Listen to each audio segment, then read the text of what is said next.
안녕하세요. 지혜의 샘, 역사의 숨결을 따라가는 시간입니다. 오늘 우리는 잠시 일상의 분주함을 내려놓고 우리 믿음의 가장 근본적인 질문 앞에 서고자 합니다. 복음이란 무엇이며 그 복음을 올바로 이해하는 것이 우리의 영원한 운명을 결정하는가? 이 깊은 여정을 시작하기에 앞서 이 말씀이 여러분의 마음에 울림을 준다면 구독과 좋아요를 통해 더 많은 이들과 이 은혜를 나누는 선한 통로가 되어주시길 바랍니다. 이 말씀을 듣는 모든 분들의 삶에 하나님의 평강과 은혜가 가득하기를 축복합니다. 이제 조용한 마음으로 함께 기도하며 시작하겠습니다. 거룩하신 하나님 아버지, 그리스도 안에서 우리에게 허락하신 구원과 구속의 은혜를 다시금 기억할 뿐만 아니라 이 기쁨을 함께 찬양할 수 있는 영광스러운 특권을 주심에 감사드립니다. 우리가 주님의 임재 안에서 이 기쁨을 나눌 때 주님께서도 우리의 찬양을 기뻐하심을 믿습니다. 그리스도께서 십자가에서 이루신 완전한 사역으로 인해 우리의 이 예배와 찬양이 주님 보시기에 기쁘고 합당한 것임을 알게 하시니 감사합니다. 우리가 주님 안에서 기뻐할 때 주님께서도 우리로 말미암아 기뻐하심을 믿습니다. 주님, 은혜를 구하오니 우리의 삶이 가장 어두운 날들을 지날 때에라도 단지 이 순간의 감격뿐 아니라 오늘 우리가 마주할 이 영원한 진리를 기억하게 하소서. 이 진리야말로 우리에게 가장 필요한 것임을 고백합니다. 이제 우리가 함께 주님의 말씀을 펼칠 때 성령의 임재와 능력으로 주님의 백성에게 친히 진리를 말씀하여 주옵소서. 우리는 그 진리의 말씀에 목마른 자들이기 때문입니다. 이 모든 것을 우리 주 예수 그리스도의 이름으로 겸손히 그리고 담대히 기도드립니다. 아멘. 오늘 우리가 함께 나눌 주제는 복음, 바로 알기입니다. 그리고 왜 우리가 복음을 올바로 아는 것이 그토록 중요한지에 대한 이야기입니다. 최근 우리 주변에서는 복음이라는 단어를 참 많이 듣습니다. 어떤 면에서는 복음이 하나의 유행처럼 번지고 있는 듯 보입니다. 안타깝게도 무언가가 유행이 되면 그 본질이나 중요성은 알지 못한 채 그저 시류에 편승하는 사람들이 나타나기 마련입니다. 심지어 자신이 무엇을 찬양하고 있는지조차 제대로 모르는 경우도 있습니다. 그래서 많은 사람들이 복음을 이야기하지만 그들이 말하는 복음이 성경이 말하는 복음과 전혀 다른 의미일 때가 많습니다. 예를 들어 어떤 사람들은 복음을 하나님께서 이 세상의 사회경제적 불평등을 해소하시는 수단으로 이해합니다. 그들이 복음을 외치고 기뻐할 때 그들이 찬양하는 것은 사실상 사회복음입니다. 또 다른 사람들에게 복음은 예수님의 모든 도덕적 가르침과 동일시됩니다. 그들은 예수님의 가르침을 따르는 삶을 강조하며 일종의 율법주의를 복음으로 여기며 기뻐합니다. 이보다 더 교묘한 형태의 율법주의도 있습니다. 이들은 복음을 매우 단순화시켜 하나님을 사랑하고 사람을 사랑하라는 구호로 요약합니다. 이 문구는 오늘날 많은 곳에서 복음의 핵심인 것처럼 사용되고 있습니다. 하지만 이보다 더 큰 아이러니는 없습니다. 하나님을 사랑하고 사람을 사랑하라는 사실 예수님께서 가장 큰 계명, 즉 율법이 무엇이냐는 질문에 대한 답을 요약한 것입니다. 당시 유대인들은 613가지나 되는 율법 조항들 중에서 어떤 것이 가장 중요한지를 두고 논쟁을 벌였습니다. 어떤 이들은 첫 번째 계명이 가장 중요하다고 했고 어떤 이들은 10계명의 두 돌판을 잇는 다리 역할을 하는 5번째 계명이 가장 중요하다고 주장했습니다.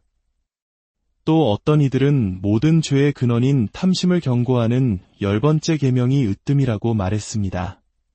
그때 사람들이 예수님께 물었습니다. 가장 큰 계명은 무엇입니까?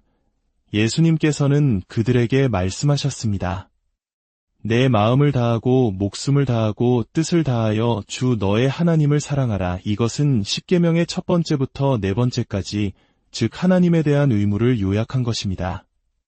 그리고 이어서 말씀하셨습니다. 둘째도 그와 같으니 내 이웃을 내 자신같이 사랑하라. 이것은 다섯 번째부터 열 번째 계명, 즉 사람에 대한 의무를 요약한 것입니다. 결국 예수님의 대답은 이것이었습니다. 가장 큰 계명은 무엇이냐고? 십계명 전부다. 여러분, 하나님을 사랑하고 사람을 사랑하라는 것은 율법 전체의 요약입니다. 그것은 결코 복음이 아닙니다. 오히려 복음은 우리가 결코 스스로의 힘으로는 지킬 수 없는 그 율법의 저주로부터 우리를 자유롭게 하는 하나님의 능력입니다. 그렇기에 우리는 우리가 말하는 복음이 무엇인지 명확히 해야 합니다. 이 복음의 명확성을 위해 싸웠던 사도 바울의 외침을 따라가기 위해 오늘 우리는 고린도전서 15장으로 가보려 합니다. 고린도전서 15장에서 바울은 복음이 무엇인지 명확히 하고 복음을 변호하기 위해 영적 전투를 벌입니다. 그리고 이 과정에서 그는 세 가지 강력한 논증을 펼칩니다. 첫째는 권위의 논증이고, 둘째는 증거의 논증이며, 셋째는 논리의 논증입니다. 오늘 우리는 이 세 가지 논증을 차례로 살펴보며 우리가 믿는 복음의 견고한 토대를 다시 한번 확인할 것입니다. 첫째, 권위의 논증입니다. 고린도전서 15장 1절과 2절을 보십시오. 형제들아, 내가 너희에게 전한 복음을 너희에게 알게 하노니 이는 너희가 받은 것이요 또 그 가운데 선 것이라. 너희가 만일 내가 전한 그 말을 굳게 지키고 헛되이 믿지 아니하였으면 그로 말미암아 구원을 받으리라. 여기서 바울은 복음이라는 메시지의 전달 과정을 명확히 합니다. 전달자는 사도인 바울 자신이고 수신자는 고린도 교인들이며 메시지는 그가 전파했던 복음입니다. 하지만 이것은 단순한 의사소통 이상의 의미를 지닙니다. 바울은 그들이 그 복음 위에 서 있으며 그 복음으로 말미암아 구원을 받고 있다고 말합니다. 구원을 받았다거나 받을 것이다가 아니라 받고 있다는 현재 진행형을 사용한 것에 주목해야 합니다. 복음은 우리가 구원받기 위해 단 한 번 듣고 많은 메시지가 아닙니다. 복음은 구원받은 자로 살아가고 사랑하고 믿음을 지키며 성화의 과정을 걷는 내내 우리에게 필요한 하나님의 능력입니다. 그런데 여기에 만일이라는 조건절이 붙습니다. 만일 내가 전한 그 말을 굳게 지키고 헛되이 믿지 아니하였으면, 이 구절을 보고 어떤 사람들은 우리가 구원을 잃어버릴 수도 있다고 생각합니다. 우리가 믿음을 잃거나 복음을 붙드는 것을 멈추면 구원이 취소될 수 있다는 가능성을 바울이 열어두었다고 해석하는 것입니다. 하지만 그것은 바울이 성경의 다른 모든 곳에서 가르치는 바와 정면으로 배치됩니다. 복음은 구원에 이르는 하나님의 능력이지 복음을 붙드는 나의 능력이 아닙니다. 사도 바울은 에베소서 1장에서 이 문제에 대한 확실한 답을 줍니다. 그는 우리가 복음의 말씀을 듣고 믿었을 때 약속의 성령으로 인치심을 받았다고 말합니다. 이 성령님은 우리 기업의 보증이 되십니다. 여기서 보증이라는 단어는 오늘날 우리가 부동산을 계약할 때 내는 계약금과 같은 개념입니다. 여러분이 집을 사기 위해 계약금을 걸었다고 상상해 보십시오. 만약 여러분이 잔금을 치르지 못하면 집주인은 집과 함께 여러분의 계약금을 갖게 됩니다. 하나님께서 우리의 구원을 위해 거신 계약금은 무엇이었습니까? 바로 삼위일체의 세 번째 위격이신 성령님이십니다. 만약 하나님께서 구원의 마지막 날의 약속을 지키지 않으신다면 그분은 성령님을 잃게 됩니다. 이는 곧 우리가 구원을 잃는 유일한 방법은 하나님이 더 이상 하나님이 아니게 되는 것뿐이라는 의미입니다. 그러므로 고린도전서의 저 구절은 구원을 이룰 가능성에 대한 이야기가 아닙니다. 이것은 권위의 논증입니다.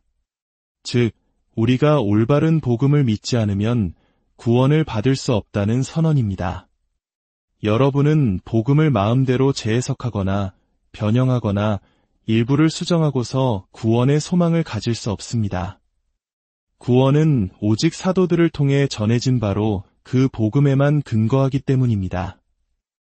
이것이 우리가 복음을 올바로 알아야 하는 첫 번째 이유입니다. 잘못된 복음을 믿는다면 아무리 진심으로 믿는다 해도 그저 진심으로 틀렸을 뿐입니다. 둘째, 증거의 논증입니다. 바울은 권위의 논증에 이어 복음이 역사적 사실에 근거하고 있음을 강력한 증거들을 통해 제시합니다. 3절과 4절입니다. 내가 받은 것을 먼저 너희에게 전하였노니 이는 성경대로 그리스도께서 우리 죄를 위하여 죽으시고 장사 지낸 바 되셨다가 성경대로 사흘 만에 다시 살아나사 바울이 제시하는 첫 번째 증거는 바로 성경입니다. 그는 그리스도의 죽음과 부활이 어느 날 갑자기 일어난 사건이 아니라 구약 성경을 통해 오래전부터 예언되어 온 하나님의 계획이었음을 분명히 합니다. 엠마오로 가는 길에서 부활하신 예수님께서 두 제자를 만나셨을 때를 기억해 보십시오. 예수님은 그들을 꾸짖으시며 모세와 모든 선지자의 글로 시작하여 모든 성경에 쓴 바 자기에 관한 것을 자세히 설명하셨습니다. 제자들이 믿어야 했던 것은 바로 이 성경의 증언이었습니다. 우리의 복음은 성경이라는 반석 위에 세워져 있습니다. 그리고 바울은 두 번째 증거를 제시합니다. 바로 목격자들입니다. 그는 계속해서 말합니다. 게바에게 보이시고 후에 12 제자에게와 그 후에 500여 형제에게 일시에 보이셨나니 그 중에 지금까지 대다수는 살아있고 그 후에 야고보에게 보이셨으며 그 후에 모든 사도에게와 이것은 놀라운 선언입니다. 바울은 몇몇 사람만 아는 비밀스러운 이야기를 하고 있는 것이 아닙니다. 그는 공개적으로 일어난 수많은 증인들이 있는 역사적 사건에 대해 말하고 있습니다. 고린도전서가 쓰여질 당시 부활하신 예수를 직접 본 증인이 300명 이상 살아있었습니다. 이는 누구든 찾아가서 사실 여부를 확인할 수 있었다는 의미입니다. 예수 그리스도의 부활은 고대 역사상 가장 잘 증명된 사건 중 하나입니다. 만약 우리가 예수님의 부활을 믿지 못한다면 고대의 그 어떤 역사적 사실도 신뢰할 수 없습니다. 마지막으로 바울은 자신의 개인적인 증언을 더합니다. 맨 나중에 만삭되지 못하여 난 자같은 내게도 보이셨느니라. 여기서 우리는 매우 중요한 점을 짚고 넘어가야 합니다. 많은 사람들이 간증의 힘을 오해합니다. 마치 나의 극적인 삶의 변화 이야기가 사람들을 구원으로 이끄는 결정적 역할을 하는 것처럼 생각합니다. 그래서 때로는 자신의 과거를 과장하기도 합니다. 학창시절에 친구와 한번 주먹다짐을 한 것이 20년 후에는 매일 싸움만 하던 문제아였다는 간증으로 바뀌고 호기심에 마셨던 술 한 모금이 매일 술에 취해 살았던 알코올 중독자의 이야기로 부풀려집니다. 그리고 그런 간증을 들은 어떤 성도들은 이렇게 말하며 위축됩니다. 저는 저런 특별한 간증이 없어요. 여러분, 절대 그 함정에 빠지지 마십시오. 여러분에게 간증이 없다고요? 아닙니다. 우리 모두에게는 인류 역사상 가장 위대한 간증이 있습니다.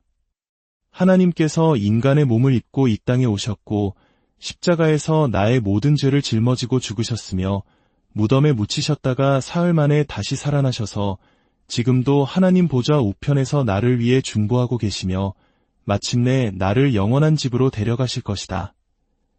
이보다 더 강력하고 위대한 간증이 어디 있겠습니까?